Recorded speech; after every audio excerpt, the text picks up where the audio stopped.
Iran, America, Israel இந்த மூன்று நாடுகளுக்கும் நடக்கக்கூடிய போர் அப்படிங்கிறது 2 வாரத்தை தாண்டி நடந்துகிட்டு இருக்கு. சீஸ் ஃபயர் டீல் தொடர்பாக 2 நாடுகளில் இப்போ பேசிக்கிட்டு இருக்காங்க. ஒன்று அமெரிக்கா, இன்னொரு பக்கம் ஈரான்.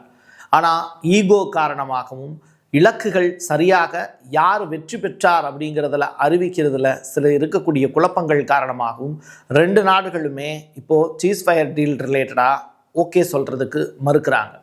இதற்கான காரணம் இலக்குகள் டார்கெட் இன்னும் அச்சீவ் செய்யப்படலை அப்படிங்கிறது தான். இப்போது வெனிசுலாவினுடைய அதிபர் மதுரா அவர்கள் கைது செய்யப்படுவதற்கு காரணம் அவருடைய டிரைவர் தான் அப்படிங்கிற ரிப்போர்ட்டு. அதற்காக அவர் பெற்றிருக்கக்கூடிய வெகுமதி என்ன அப்படிங்கிற கொஸ்டின். அதே மாதிரி ஈரான்லையும் ஒரு அனௌன்ஸ்மெண்ட்டு கொடுத்துருந்தாங்க, முஸ்தபா கமினி இருக்கக்கூடிய இடத்தை காட்டி கொடுங்கள் அப்படின்னு. அது ஏன் இன்னும் சாத்தியப்படலை அப்படிங்கிற கேள்வி. இன்னொரு புறம் தொடர்ச்சியாக UAE இந்த நாட்டில் இருக்கக்கூடிய 3 முக்கிய துறைமுகங்களை இப்போ குறி வச்சிருக்காங்க ஈரான். எதனால UAE குறி வைக்கப்படுது? டீட்டெயில் ரிப்போர்ட்டாக பேசுவோமா? வாங்க பார்க்கலாம் உறவுகளே. இது பிரசாத் சிக்னேச்சர். உங்களுடைய தொழில் சம்பந்தமான விளம்பரங்களை நமது சேனலில் ஒளிபரப்ப உங்களுக்கான அருமையான வாய்ப்பு. நமக்குன்னு ஒரு வீடு, அது எல்லாரோட வாழ்நாள் கனவு. ஒரு முறை தான் முடிவெடுக்க போறீங்க, அதை சரியாயிடுங்க. கிரியேட்டர் கன்ஸ்ட்ரக்ஷன்ஸ் உங்களோட கனவு இல்லத்தை சூப்பராக டிசைன் பண்ணி அழகாக கட்டித்தராங்க. இன்டீரியர் டிசைன்லையும் இவங்க தான் டாப்பு. North west interiors. தொடர்புக்கு 7299079991. பிரிட்டன், பிரான்ஸ், ஜப்பான், தென்கொரியா இந்த 4 நாடுகளுக்குமே அமெரிக்காவினுடைய அதிபர் டொனால்டு ட்ரம்ப் ஒரு முக்கியமான அனௌன்ஸ்மெண்ட்டை கொடுத்துருக்காரு. வாங்க சண்டை போடுவோம். ஸ்ட்ரெய்ட் ஆஃப் ஹார்மஸில் அந்த நீரிணையை மூடியிருக்காங்க. 21 மைல் அகலம் கொண்டிருக்கக்கூடிய அந்த நீரிணையை இவங்க மூடுறதுக்கு இவங்களுக்கு எப்படி ரைட்ஸ் இருக்குது அப்படிங்கிற கொஸ்டினை ரைஸ் பண்ணியிருக்காரு. இதனால் பிரான்ஸினுடைய ஏற்கனவே 2 அணு ஆயுதம் சுமந்திருக்கக்கூடிய கப்பல் ரெட் சி வழியாக வந்துக்கிட்டு இருக்கு. இன்னொரு புறம் சீனாவினுடைய உளவு பார்க்கக்கூடிய கப்பல் ஈரானுக்கு ஆதரவாக மிடில் ஈஸ்ட் ஏரியாவில் நிற்கிது. இப்போது ஜப்பானுடைய 2500க்கும் மேற்பட்ட இந்த ஃபோர்ஸ், ஸ்பெஷல் ஃபோர்ஸும்பாங்க, அவங்களும் அமெரிக்கா கூப்பிட்டதுனால வந்துக்கிட்டு இருக்காங்க. இப்படி இருக்கிற நேரத்தில் பிரிட்டன் இந்த ஒரு நாடு மட்டும் ஒரு கப்பலை உள்ளே கொண்டு வந்தாங்க. அதற்கு பிறகு உங்களுடைய உதவி தேவையில்லை அப்படின்னு சொன்ன உடனே அவங்க பின்வாங்கிட்டாங்க. இப்போ மறுபடியும் அவங்கள கூப்பிட்டுருக்கிறதா செய்தி ரிலீஸ் ஆயிருக்கு. எது எப்படியோ ட்ரம்ப் நகர்த்தக்கூடிய இந்த காய்கள் அப்படிங்கிறது ஒரு செஸ் போர்டில் விளையாடக்கூடிய விளையாட்டு மாதிரி. சிலது முன்னாடி போகுது, சிலது பின்னாடி போகுது. ஏன் பின்னாடி வருதுன்னு தெரியாது, ஏன் முன்னாடி வருதுன்னு தெரியாது. நடக்கக்கூடிய நிகழ்வுகள் கொஞ்சம் வித்தியாசமாக தான் இருக்குது. இதை கொஞ்சம் புரிஞ்சுக்கணும் அப்படின்னா அவங்களுடைய மூளைக்குள்ளே போய் நம்ம யோசிக்கணும். இது ஒரு புறம். இப்போது தொடர்ச்சியாக நகர்ந்து வரக்கூடிய இந்த நகர்வுகளில் பார்த்துக்கிட்டு ஈரானுடைய ஃபாரின் மினிஸ்டர் அப்பாஸ் அராக்சி ஒரு ஸ்டேட்மெண்ட்டாக சொல்கிறார். ஸ்ட்ரெய்ட் ஆஃப் ஹார்மஸ் மூடப்படவே இல்லை அப்படின்னு சொல்கிறார். இதை ஒரு 10 மணி நேரத்துக்கு முன்னாடி இரவு நேரத்தில் அவர் கொடுத்துருக்கக்கூடிய ஒரு டெலிவிஷன் பேட்டியில் பார்க்க முடிஞ்சுது. அவர் சொல்கிறாரு, நாங்கள் எதுக்கு நீரிணையை மூடணும், நாங்கள் மூடவே இல்லையே, திறந்தான் இருக்குது, வேணா யூஸ் பண்ணுங்க அப்படின்னு சொல்கிறாரு. நீங்கள் யூஸ் பண்ணாமல் இருந்துட்டு எங்களை போய் அது மூடி இருக்குன்னா நீரிணை எப்படி மூட முடியும் அப்படிங்கிற ஸ்டேட்மெண்ட்டை சொல்லியிருக்காரு. இது ஒரு வகையில் நகைச்சுவையாக அவர் சொல்லியிருந்தாலும் உண்மையிலேயே அதுதான் உண்மை அப்படிங்கிறதையும் அவர் சொல்கிறார். நாங்கள் ஸ்ட்ரெய்ட் ஆஃப் ஹார்மஸை மூடல. 2வது கப்பல்லாம் போயிட்டு தான் இருக்குது, நீங்கள் எதை வச்சு ஸ்ட்ரெய்ட் ஆஃப் ஹார்மஸ் மூடி இருக்குன்னு நீங்கள் சொல்கிறீங்கன்னு ஆங்கர்கிட்டே திருப்பி கேள்வி கேட்குறாரு. அது மட்டும் கிடையாது, அவர் பேசியிருக்கக்கூடிய விஷயங்கள், நாங்கள் 440 கிலோ யுரேனியத்தை செறிவூட்டி வச்சுருக்கோம். பட் இப்போது நாங்கள் அமெரிக்கா கிட்ட 3ஆம் கட்ட பேச்சுவார்த்தை வரைக்கும் போனோம். அந்த டயத்தில் நாங்கள் சொல்லியிருந்த விஷயங்கள், அமெரிக்கா கிட்ட செறிவூட்டப்பட்ட யுரேனியத்தை டெவலப் பண்ணுறதுக்கும் முடியும், அதே நேரத்தில் அந்த செறிவூட்டப்பட்ட யுரேனியத்தை அப்படியே டைலூட் பண்ணவும் முடியும். இந்த 2ஐயுமே நாங்கள் செய்ய முடியும். ஆனால் இதை நாங்கள் செய்கிறதுக்கு அனுமதி தேவை கிடையாது, உங்களுடைய அனுமதி தேவை கிடையாது. பட் என்ன செய்யணும்னு நீங்கள் நினைக்கிறீங்களோ அதை சொல்லுங்கள் அப்படின்னு தான் நாங்கள் கேட்டிருந்தோம். பட் இதை எப்படி அவங்களுடைய மூளைக்குள்ளே போய் அது எப்படி புரிஞ்சதுன்னு தெரியல அப்படிங்கிற ஸ்டேட்மெண்ட்டையும் அவங்களுடைய அறிவு கம்மியாக இருக்கிறது போது இப்படியே சொல்லியிருக்காரு. அறிவு கம்மியாக இருக்கும்போது நம்ம சில விஷயங்களை சொல்லும்போது அவங்க தப்பாக புரிஞ்சுப்பாங்க அப்படிங்கிற ஸ்டேட்மெண்ட்டையும் சொல்லியிருக்காரு. இதை பார்த்தோன்னா தான் எனக்கு சரியான சிரிப்பு. ஏன்னா பங்கேற்றது யாருன்னா ட்ரம்பினுடைய நெருங்கிய நண்பர் விட்காஃப். பயங்கர திருடன் இருந்தாலும். ஸோ நிறையா திருடி இருக்காரு. ட்ரம்ப்போட சேர்ந்து ஏகப்பட்ட விஷயங்களை திருடி வச்சுருக்காரு. அது ரிலேட்டடான ரிப்போர்ட் கூட நம்ம கடந்த வீடியோவில் போட்டிருந்தோம். ஸோ இப்படி வந்து அவர் 2வது ட்ரம்ப்பினுடைய மருமகன், அவர் ஒரு யூதர், ரைட்டா, அவர் குஷ்னர்னு சொல்லிட்டு. அப்போ இவ்வளவு திறமையான நபர்கள்னு சொல்லிட்டு உலகமால் அறியப்படக்கூடிய 2 பேர்களையும் பார்த்து மந்த புத்தி உடையவங்கன்னு சொல்லுவாங்க. அந்த மாதிரி ஒரு ஸ்டேட்மெண்ட்லாம் சொல்லியிருக்கிறது தான் பார்த்தோன்னே எனக்கு சிரிப்பு வந்துடுச்சு. என்னடா மனுஷன் இப்படி போட்டு அட்டாக் பண்ணுறாரு அப்படின்னு. மதுராவை பிடிப்பவர்களுக்கு, அதாவது வெனிசுலாவினுடைய அதிபர் இருக்கார்ல, அவரை பிடிச்சி கொடுத்தீங்க அப்படின்னா $50 மில்லியன் வந்து பரிசாக வழங்கப்படும் அப்படின்னு சொல்லி ஒரு ஸ்டேட்மெண்ட் ஒன்று அமெரிக்கா சைட்லேருந்து பறந்துருந்துச்சு. இதை பார்த்துட்டு இருந்த மதுராவினுடைய டிரைவர் தான் அவர் எந்த லொக்கேஷனில் இருக்கார், எந்த இடத்துல தூங்குவார் அப்படிங்கிறது தொடர்பான விவரங்கள் எல்லாத்தையுமே அமெரிக்காவினுடைய FBI தகவலாக கொடுத்துருக்காராம். சரி, இது மூலிமா அவருக்கு காசு கிடைக்கும் அப்படிங்கிற பெரிய எதிர்பார்ப்பில் தான் அவர் அதை செஞ்சாராம்.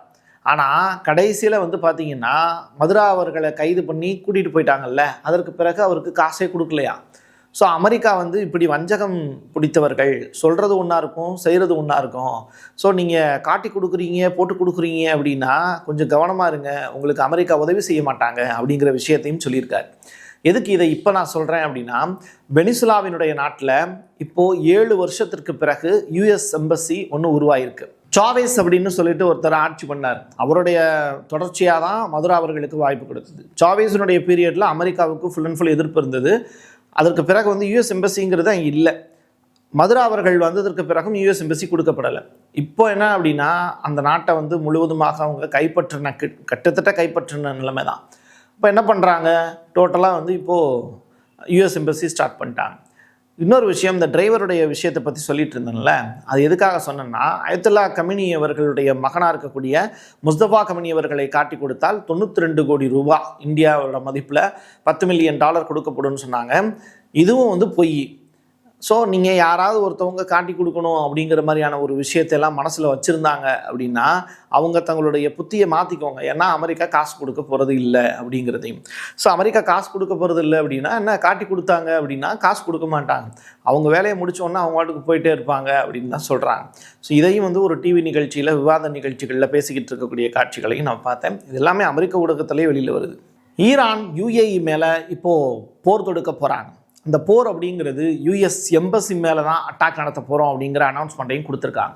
இதுக்கான காரணம் என்ன அப்படின்னா, கார்க் அப்படின்னு சொல்லிட்டு ஈரானில் ஒரு தீவு இருக்குல்ல, அந்த தீவின் மீது அமெரிக்கா வான்வெளி தாக்குதலை நடத்துச்சு.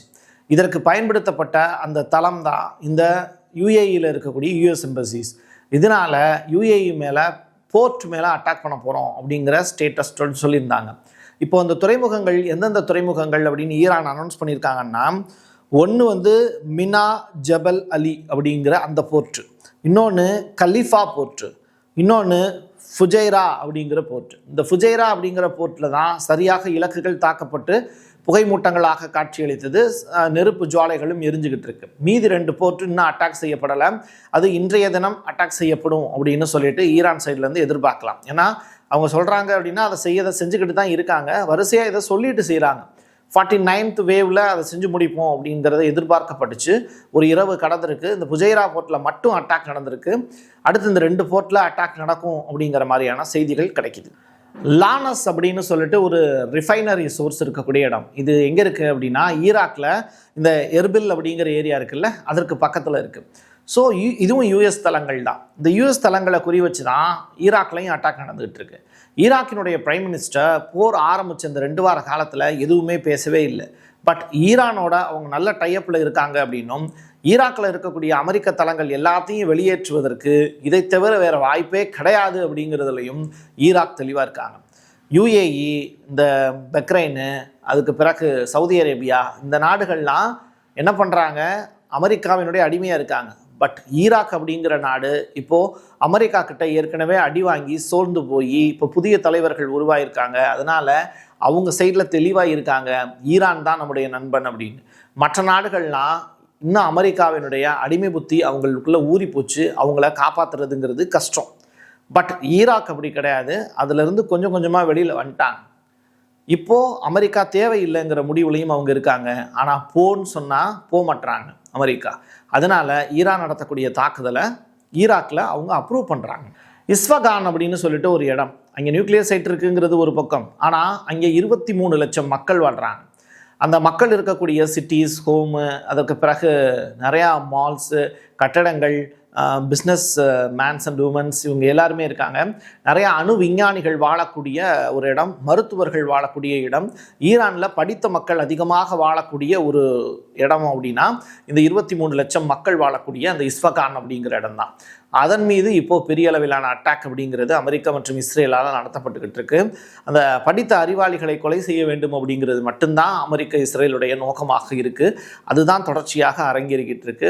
நேற்று இரவு ஒரு பெரிய தாக்குதல் அப்படிங்கிறது இஸ்ஃபகானில் நடந்திருக்கு. இது நியூக்ளியர் சைட் மீது ஈரான் தெளிவாக யுஎஸ் எம்பசி எங்கே இருக்கோ அதை பார்த்து அடிக்கிறாங்க. சில இடங்களில் மட்டும் டார்கெட் மிஸ் ஆகுது. பட் அமெரிக்காவினுடைய டார்கெட்டே இங்கே பொதுமக்கள் ப்ளஸ் விஞ்ஞானிகள், டாக்டர்ஸ், சிகிச்சை அளிக்கிறவங்க, டீச்சர்ஸ் இவங்களையா பார்த்து தான் கொலை செய்கிறாங்க. ரெண்டாவது பாரம்பரிய கட்டடங்களையும் குறிவைக்கிறாங்க. இதுதான் அமெரிக்காவோட சக்ஸஸான்னு தெரில. சவுதி அரேபியாவினுடைய மெக்கா அப்படிங்கிற இடம் அது ரொம்ப புனித தலம்னு சொல்லுவாங்க, உங்களுக்கே தெரியும். ஸோ அந்த இடத்துல கடிகார கோபுரத்துக்கு பக்கத்தில் ஒரு தீ விபத்து ஏற்பட்டுச்சு. மொசாட் தாக்குதல் நடத்தக்கூடும் அப்படின்னு ஈரான் அறிவித்த 24 மணி நேரத்துக்குள்ள இந்த விபத்து நடந்திருக்கு. இது விபத்தா இல்லை தாக்குதலா அப்படிங்கிறது தொடர்பான விசாரணை போயிட்டுருக்கு. மெக்கா மெதினா அப்படிங்கிறது புனித தலம் இருக்கக்கூடிய இடம். சவுதி அரேபியாவினுடைய மன்னர் மீதும் இளவரசர் மீதும் ஈரான் கோபத்தில் இருந்தாலும் கூட அங்கே இருக்கக்கூடிய சில முக்கியமான பிரதேசங்களில் ஈரான் கை வைக்கவே இல்லை. அதற்கான காரணம் என்ன அப்படின்னா, அடிக்கடி எல்லாரும் வந்து போகணும், அதற்கான வாய்ப்புகள் அந்த இடத்துல நிறையா இருக்குது. ஸோ அதை மிஸ் பண்ணிடக்கூடாது அப்படிங்கிறதுனால.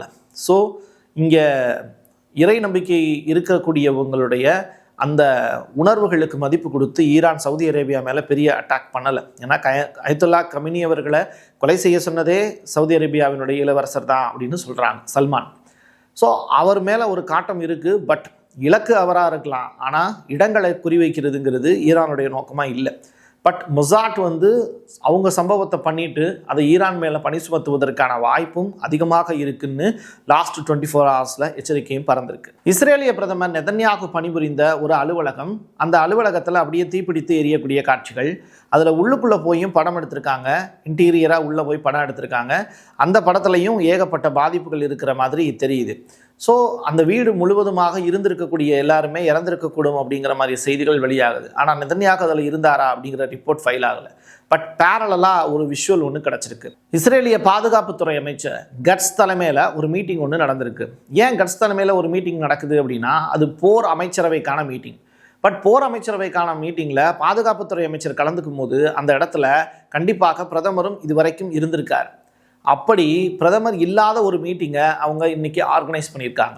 நெதன்யாகுவினுடைய மரணம் தொடர்பான சர்ச்சைகளும் 6 விரல் தொடர்பான வார்த்தைகளும் இப்போ ஃபெமிலியராக பேசப்படக்கூடிய நிலையில் நெதன்யாகுவினுடைய அந்த அட்டண்டன்ஸ் அப்படிங்கிறது அந்த இடத்துல இல்லாமல் இருப்பது அவர் மரணம் அடைந்திருக்கலாம் அப்படிங்கிற மாதிரியான சந்தேகத்தை மேலும் வலுப்படுத்தக்கூடிய வகையில் இருக்குது. உலகளாவிய அளவில் கச்சா எண்ணெயினுடைய ரேட் அப்படிங்கிறது ரொம்ப பெரிய அளவில் அதிகமாக போயிட்டுருக்கு. $100 தாண்டிடுச்சு. இப்படிப்பட்ட சூழ்நிலையில் கச்சா எண்ணெயிலேருந்து கிடைக்கக்கூடிய பெட்ரோல், டீசல், இயற்கை எரிவாயு உள்ளிட்ட விஷயங்கள் எல்லாமே இந்தியாவுக்கு கிடச்சிருச்சா அப்படின்னு கேட்டால், வெறுமனை 2 எண்ணெய் கப்பல்களை வச்சுக்கிட்டு இந்தியாவினுடைய ஒரு மாநிலத்துக்கு கூட கேஸ் சப்ளைங்கிறது பண்ண முடியாது. ஏன்னா இந்தியாவினுடைய மக்கள் தொகை ஜாஸ்தி.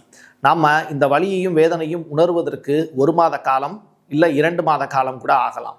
ஏன்னா இந்தியாவினுடைய மக்கள் தொகை அவ்வளவு பெரியது. ஒருத்தர் இன்னொருத்தருக்கு உதவக்கூடிய பாங்கின் மூலியமாகவும் இந்த ப்ராப்ளம் ஷார்ட் அவுட் ஆகும். 2 மாதத்துக்குள்ளே இந்த போர் முடியலைன்னா, சரியாக இப்போ தொடங்கி இருக்கிறது மார்ச் மாதம், ஏப்ரல் மாதத்தினுடைய எண்டில் தான் இந்த பிரச்சனை இந்தியா முழுவதும் பெரிய அளவில் பேசு பொருளாக மாறும். தமிழ்நாட்டில் எலெக்ஷன் வேறு இன்னும் 2-3 நாளில் டேட் அனௌன்ஸ் பண்ண போகிறாங்க. இப்படிப்பட்ட நிலைமையில் மே மாதத்தினுடைய முதல் வாரம் அப்படிங்கிறது ரொம்ப ரொம்ப முக்கியத்துவம் வாய்ந்த ஒரு வாரமாக ஒட்டுமொத்த உலகத்திற்கும் இருக்கும். அதுவும் இந்தியாவில் ரொம்ப பெரிய அளவிலான முக்கியத்துவம் வாய்ந்த ஒரு வாரமாக இருக்க போகிறது. என் கையெழுத்து என் மக்களுக்கான உறவுகளை மீண்டும் ஒரு பதிவில் சந்திக்கலாம். நன்றி, வணக்கம். Prasad signature media broadcasting private limited. நீங்க நியூஸ் ரீடரா மாறணுமா, கண்டென்ட் கிரியேட்டரா உருவாகணுமா, சேட்டலைட் சேனல்ல ரிப்போர்ட்டரா வேலை பார்க்கணுமா, டாக்குமெண்ட்ரி மேக்கிங்ல இருந்து ஜேர்னலிசம் பற்றிய முழுமையான பயிற்சி பெற உங்களுக்கான அருமையான வாய்ப்பு. எங்களை தேடி வாங்க. ஆன்லைன் மற்றும் நேரடி பயிற்சி வகுப்புகளும் சர்டிபிகேட் கோர்ஸாவை கத்துத்தரும். மீடியா துறையில் 10 ஆண்டுகளுக்கு மேல அனுபவம் உள்ளவர்கள் பயிற்சி கொடுப்பார்கள். வாய்ஸ் ஓவர் தொடங்கி வாய்ஸ்லெஸ் பீப்புளுக்காக உங்களை சிறந்த ஜேர்னலிஸ்டா உருவாக்க வேண்டியது எங்களோட பொறுப்பு. ஸ்கூல்ஸ் அண்ட் காலேஜஸ்ல ஜூனியர் ஜேர்னலிஸ்ட்ங்கிற பேர்ல ஒர்க் ஷாப்பும் கண்டக்ட் பண்ணி கொடுக்கிறோம். மோட்டிவேஷனல் ஸ்பீக்கரா கடந்த 15 ஆண்டுகளா கல்வி நிறுவனங்களுக்கு நிகழ்ச்சிகளும் நடத்தி தரோம். தொடர்புக்கு 9944790333 94493594 prasadsignature@gmail.com. நமக்குன்னு ஒரு வீடு, அது எல்லாரோட வாழ்நாள் கனவு. ஒரு முறை தான் முடிவெடுக்க போறீங்க, அதை சரியாயிடுங்க. கிரியேட்டர் கன்ஸ்ட்ரக்ஷன்ஸ் உங்களோட கனவு இல்லத்தை சூப்பர்வா டிசைன் பண்ணி அழகா கட்டித்தராங்க. இன்டீரியர் டிசைன்லையும் இவங்க தான் டாப். North west interiors. தொடர்புக்கு 7299079991. உங்களுடைய தொழில் சம்பந்தமான விளம்பரங்களை நமது சேனலில் ஒளிபரப்ப உங்களுக்கான அருமையான வாய்ப்பு.